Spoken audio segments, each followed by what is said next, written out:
Hello friends, आज मैं आपको कैरोस ड्वेक की बुक माइंडसेट की बुक समरी को समझेंगे। दोस्तों, इस बुक की समरी को आज मैं बहुत ही शॉर्ट और आसान वे में समराइज करने की कोशिश करूंगा। So let's begin. दोस्तों, आप अपनी जिंदगी में सफल हो गए असफल, ये आपके माइंडसेट पर निर्भर करता है। लेखिका जब एक यंग रिसर्चर थी तब उनमें बहुत ही जिज्ञासा थी ये जानने के लिए कि क्यों कुछ लोग बहुत सफल होते हैं और कुछ लोग क्यों एवरेज बनकर रह जाते हैं। तभी उन्हें लोगों के बीच में दो तरह के माइंडसेट होने के बारे में पता चला। नंबर 1 फिक्स माइंडसेट और नंबर 2 ग्रोथ माइंडसेट। लेकिन सबसे पहले हमें ये पता होना चाहिए कि आखिर माइंडसेट होता क्या है। तो चलिए इसे एक एग्जांपल के जरिए समझते हैं। एक बार एक बहुत बड़ी कंपनी के एचआर मैनेजर ने एक इंटरव्यू पैनल क्रिएट किया। इस पैनल ने कुछ प्रोफेशनल को सिलेक्ट किया, जैसे कि डॉक्टर्स, लॉयर्स, अकाउंटेंट्स और आर्किटेक्ट। फिर इन सब लोगों को एक मीटिंग में बुलाया। उन सबसे एक कॉमन सा सवाल किया गया। उस इंटरव्यू पैनल ने सबसे एक एक करके एक ही सवाल पूछा कि सर, आप BMW कब तक खरीद लेंगे। सभी ने अपनी इनकम के हिसाब से जवाब दिया। डॉक्टर ने कहा मुझे 6 से 8 महीने लग जाएंगे। सीए ने कहा मुझे 1 साल लग जाएगा। आर्किटेक्ट ने कहा मुझे 2 साल लग जाएंगे। सबने अपनी अपनी इनकम के हिसाब से टाइम स्पेन बताया कि वे BMW कब तक खरीद पाएंगे। यह था उनका माइंडसेट। वही सेम इंटरव्यू पैनल हमारे महान इंडस्ट्रियलिस्ट श्री रतन टाटा जी के घर पहुंच गया। उनसे भी वही सवाल किया गया, सर आप BMW कब तक खरीद लेंगे। तब रतन टाटा जी ने कहा कि कम से कम 5 से 6 साल लगेंगे। ये सुनकर इंटरव्यू पैनल बहुत शॉक्ड हुआ। उन्होंने रतन जी से सवाल किया, सर आप इतने अमीर व्यक्ति हैं, इतने सक्सेसफुल पर्सन हैं, आपके पास इतनी वेल्थ है, आपको फिर भी 5 से 6 साल BMW खरीदने के लिए लगेंगे। रतन टाटा जी ने जवाब दिया कि BMW इतनी छोटी भी कंपनी नहीं है कि मैं उसे 4 से 5 महीनों में ही खरीद सकूं। तो ये उनका माइंडसेट है। BMW का नाम सुनकर उन सारे प्रोफेशनल ने गाड़ी खरीदने की बात सोची। वहीं रतन टाटा जी ने कंपनी खरीदने की बात सोची।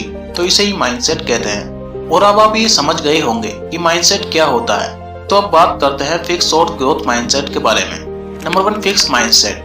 कुछ लोग यही सोचते रहते हैं कि सक्सेस तो सिर्फ टैलेंट वाले लोगों को ही मिलती है। ये सोचकर वे लाइफ में कुछ भी नया करने की कोशिश नहीं करते। इसे ही फिक्स माइंडसेट बोला जाता है। वे सोचते हैं कि उनमें नई चीज को सीखने का टैलेंट ही नहीं है और अगर वे कोशिश करेंगे तो हमेशा फेल ही होंगे।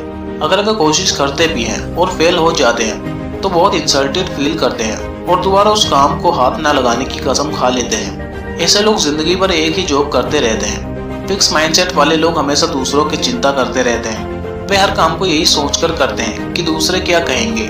वे सोचते हैं कि दूसरे लोग उनके किसी काम का मजाक न बनाएं और हमेशा उनकी तारीफ करते रहें। इसीलिए वे सारे काम अपने लिए न करके दूसरों को ध्यान में रखकर करते रहते हैं। उनका मकसद दूसरों को खुश रखना होता है, लेकिन ऐसा होता नहीं है। दूसरे लोग आपके अच्छे काम में भी कोई बुराई ढूंढ ही लेते हैं। इसलिए फिक्स माइंडसेट वाले लोग कभी सच्ची खुशी हासिल नहीं कर पाते और जीवन भर दूसरों की सक्सेस को देखकर जलते रहते हैं। Number 2 growth mindset. इसके विपरीत ग्रोथ माइंडसेट वाले लोग सोचते हैं कि कोई भी नई स्किल सीखी जा सकती है। उसमें हार्डवर्क और टाइम जरूर लगेगा, लेकिन एक दिन वो उसमें एक्सपर्ट बन सकते हैं। उनमें बच्चे जैसी क्यूरियोसिटी होती है। वे हमेशा नई नई चीजें सीखते रहते हैं। उन्हें फेल होने से कोई डर नहीं लगता। वे बार बार फेल होकर भी फिर से ट्राई करते रहते हैं। जैसे बाइसिकल सीखते वक्त जो बार बार गिरकर भी ट्राई करता रहता है, अंत में वही उसका एक्सपर्ट बन जाता है। ग्रोथ माइंडसेट वाले लोग किसी की निंदा या मजाक की चिंता नहीं करते, बल्कि वे निडर और उत्साही होते हैं। वे दूसरों की तरक्की से जलते नहीं हैं, बल्कि इंस्पिरेशन लेकर खुद भी आगे बढ़ते रहते हैं। वे एक दूसरे की मदद करते हैं और इससे उनकी और ज्यादा ग्रोथ हो जाती है। दोस्तों, आपके मन में एक सवाल आ रहा होगा कि आप अपने माइंडसेट को चेंज कैसे कर सकते हो।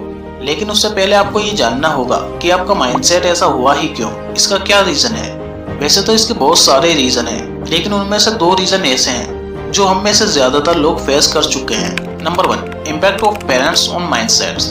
पेरेंट्स के बर्ताव का बच्चों के माइंड पर बहुत गहरा प्रभाव पड़ता है। अगर कोई पेरेंट्स बच्चों को हमेशा छोटी छोटी गलतियों के लिए डांटते रहते हैं तो ऐसे बच्चे बड़े होकर फिक्स माइंडसेट के हो जाते हैं। उन्हें लगता है कि वे लाइफ में कुछ भी काम ठीक से नहीं कर सकते। उनमें हीन भावना बढ़ जाती है। वहीं दूसरी ओर जो माता पिता बच्चों की अक्सर प्रशंसा करते हैं, उन्हें प्रेरित करते हैं, गलती होने पर तर्क के जरिए उन्हें समझाते हैं, ऐसे बच्चे लाइफ में बहुत आगे जाते हैं क्योंकि उनके अंदर ग्रोथ माइंडसेट विकसित होता है।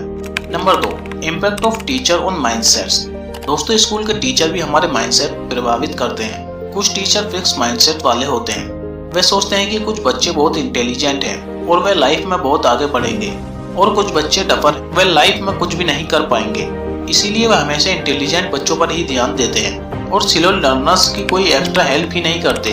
वे ये भी नहीं देखते कि ऐसे बच्चों के मार्क्स कम क्यों आते हैं।